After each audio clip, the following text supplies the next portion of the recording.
تو میں یہ بتا دوں آپ لوگوں کو کہ غریب کے لیے بھی اس حکومت نے بہت سوچا اور بہت کچھ امپلیمنٹ بھی کیا ہے. جب سے یہ حکومت آئی ہے ہم نے یہی کوشش کی کہ اگر پیٹرول اور ڈیزل کی قیمت میں اضافہ ہوتا ہے تو اس میں کوئی نہ کوئی ریلیف غریب کو دی جائے. تو پہلے آپ کو یاد ہے کہ 2000 روپے کی ریلیف دی گئی تھی لوگوں کو جو غریب ترین طبقہ ہے اس کو اس کی مد میں. اور اس کے بعد بھی آپ نے دیکھا کہ پھر فلڈز کا سامنا ہمیں ہوا. فلڈز ہمارے لیے چیلنج تھا. ایک طرف پچھلی حکومت کی نالائکی اور نااہلی کے کارنامے تھے اور ملک کو ڈیفالٹ سے بچانا تھا. IMF کے سامنے کریڈیبلٹی اور دیگر دنیا کے ممالک کے سامنے اپنی کریڈیبلٹی اور عزت کو بحال کرنا تھا. اور اس کے ساتھ ساتھ آپ نے دیکھا کہ فلڈز کی سچویشن 3 کروڑ 30 لاکھ لوگ، یہ کوئی مذاق کی بات نہیں ہے. جتنے لوگ افیکٹ ہوئے ہیں اتنی تو کئی ممالک کی آبادی ہے دنیا کے اندر. اور پھر یہ بڑی ذمہ داری ہم پر تھی. ہم نے ان تمام ذمہ داریوں کو بڑے احسن طریقے سے نبھایا ہے. فلڈز کے اندر بھی آپ نے دیکھا ہے کہ جس طریقے سے وزیر اعظم پاکستان نے فوری طور پر 70 ارب روپے کا اعلان کیا بے نظیر انکم سپورٹ پروگرام کے ذریعے 25 ہزار فی فیملی کو دینے کا جو افیکٹڈ فیملیز ہیں، وہ بھی ایک میں سمجھتی ہوں کہ بڑا ایک بولڈ سٹیپ تھا کیونکہ ایسے حالات نہیں تھے لیکن سپیس پیدا کی گئی غریبوں کے لیے. اسی لیے اب بھی جو یہ بجٹ آیا ہے اس میں غریبوں کے لیے سپیس پیدا کی جا رہی ہے. اور بے نظیر انکم سپورٹ پروگرام کا جو بجٹ ہے اس میں 40 ارب روپے کا اضافہ کیا جا رہا ہے خصوصی طور پہ، تاکہ جو غریب ترین فیملیز ہیں جن کو بے نظیر انکم سپورٹ پروگرام کے ذریعے مدد مل رہی ہے ان کی مدد میں اضافہ کیا جائے. اور جو مہنگائی ہم فور کاسٹ میں ہے ہمارے، اس مہنگائی سے نپٹنے کے لیے ان کو بھی اسی طریقے سے پریپیئر کیا جائے.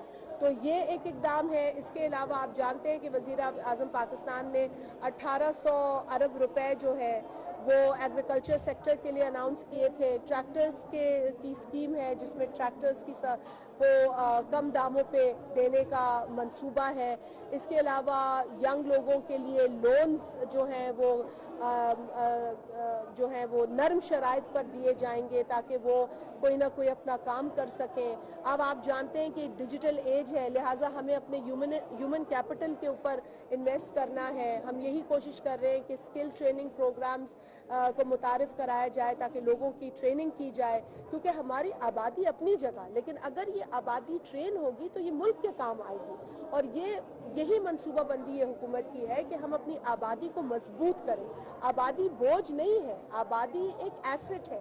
اس آبادی کو ہم اس ایسٹ میں تبدیل کریں گے ان ٹریننگ پروگرامز اور ان لونز اور ان ایگریکلچر سیکٹر میں جو ہم مدد دے رہے ہیں اس کے ذریعے. تو مشکل وقت ہے، بالکل ہم اس مشکل وقت کو سمجھتے ہیں، اس کا ہمیں ادراک ہے، احساس ہے. ہم بھاگ نہیں رہے ہیں لیکن جو کرنا ہے ملک کو بچانے کے لیے، ملک کی معیشت کو ٹیکہ دینے کے لیے، اس کو سہارا دینے کے لیے وہ یہ حکومت کر رہی ہے. اور کس کاسٹ پہ کر رہی ہے؟ یقیناً اسی کاسٹ پہ کر رہی ہے کہ ہمیں بھی آپ سننا پڑے گا. لیکن اگر ہم یہ سوچیں کہ جی ہمیں اپنی واہ واہ کرانی ہے تو ہم اپنی واہ واہ کرائیں یا ہم ملک کو بچائیں. یہ ملک ہے تو ہماری واہ واہ ہے، یہ ملک ہے تو ہم ہیں، یہ ملک ہے تو یہ سیاسی جماعتیں ہیں، یہ ملک ہے تو یہ پوزیشنز ہیں. تو ہمیں پہلے اس ملک کے استحکام کے بارے میں سوچنا ہے، اس ملک کی بقا کے بارے میں سوچنا ہے، پھر ہم نے اپنی بات کرنی ہے. ہم نے یہاں کوئی دودھ کی نہریں اور چاند تاروں کے وعدے نہیں کیے، کتنی کروڑوں نوکریوں کے وعدے نہیں کیے. ہم صرف اس وقت یہ سوچ رہے ہیں کہ اس ملک کی معیشت کو کیسے بچائیں.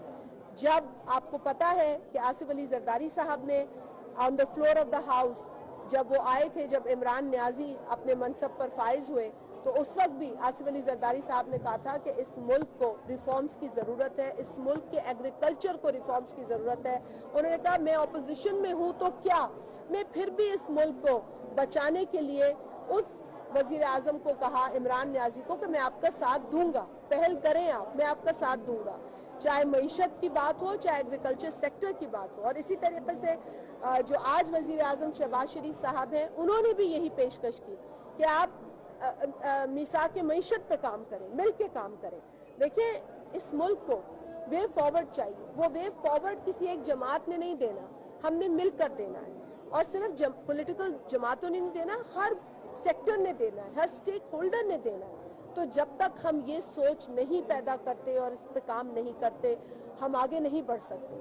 ہم آج بھی میثاق معیشت کی بات کر رہے ہیں اور یہ بات ہم نے اپنی کیبنٹ میٹنگ میں بھی کی ہے کہ we need to look at the problem seriously. ہم نے ریفارمز کی طرف جانا ہے. یہ ایک دو فیصلے کرنے سے مسئلہ حل نہیں ہوتا. ہم نے مستقل منصوبہ بندی اور فیوچر پلاننگ کرنی ہے اور اس پر عمل کرنا ہے, اور اس کے عمل کے لیے ہمیں سب کے ساتھ کی ضرورت ہے. وہ جو آج کرسی کا رونا رو رہے ہیں, ہمیں ان کے ساتھ کی بھی ضرورت ہے کہ بھائی کرسی کو چھوڑیں, معیشت اور ملک کو بچائیں. And this is the way forward. آپ لوگوں کے کوئی سوال ہے؟ جی. یہ منی بجٹ کا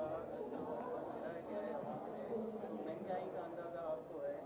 اب جو گھر چلانے والی خواتین ہیں وہ آپ کی طرف یعنی BSP کی طرف دیکھ رہی ہیں, تو جو اس سسٹم میں نہیں ہے ان کو کتنی امید دے سکتی ہیں, ان کو کتنی نوید سر دے سکتی ہے BSP ابھی, کیونکہ اب حالات ایسے ہیں کہ سروائیول بہت مشکل ہے. جی بھائی, بالکل سروائیول آپ بالکل صحیح کہہ رہے ہیں, اور میں نے پہلے بھی کہا تھا کہ IMF کے معاہدے سے جو عمران منکر ہو رہا تھا اس سے ہمارے مسئلے بڑھ گئے, کیونکہ اگر کریڈیبلٹی اتنی خراب نہیں ہوتی تو ہماری اتنی زیادہ انرجی نہیں لگتی ان چیزوں کے اوپر.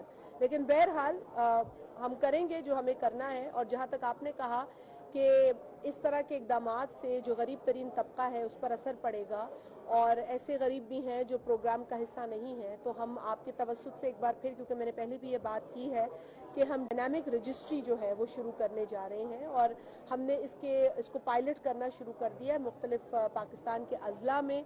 ہر تحصیل کے اندر بے نظیر انکم سپورٹ پروگرام کی ڈائنامک رجسٹری ہوگی, اور ہر غریب ترین جو فیملی ہے اس کو ہم موقع دیں گے کہ وہ آئیں, اپنا سروے کرائیں, اور ان کا جو ایسڈ بیس سروے ہوتا ہے اس میں جو واقعتاً غریب لوگ ہیں ان کو ہم نئے سرے سے اس پروگرام میں شامل کریں گے. اور ہم اس کا سکوپ بڑھانا ہوگا تو بڑھائیں گے, کیونکہ وزیر اعظم صاحب نے بڑا کلیئرلی کہا کہ جی ہم غریب کے اوپر بوجھ نہیں ڈالیں گے, اور اگر کہیں مہنگائی ہوتی بھی ہے تو ان کو بچانے کی پوری کوشش کریں گے, یا ان کو سہارا دینے کا جو عمل ہے اس کو جاری رکھیں گے. تو یہ ہمارا موقف بڑا کلیئر ہے اس حوالے سے. جی.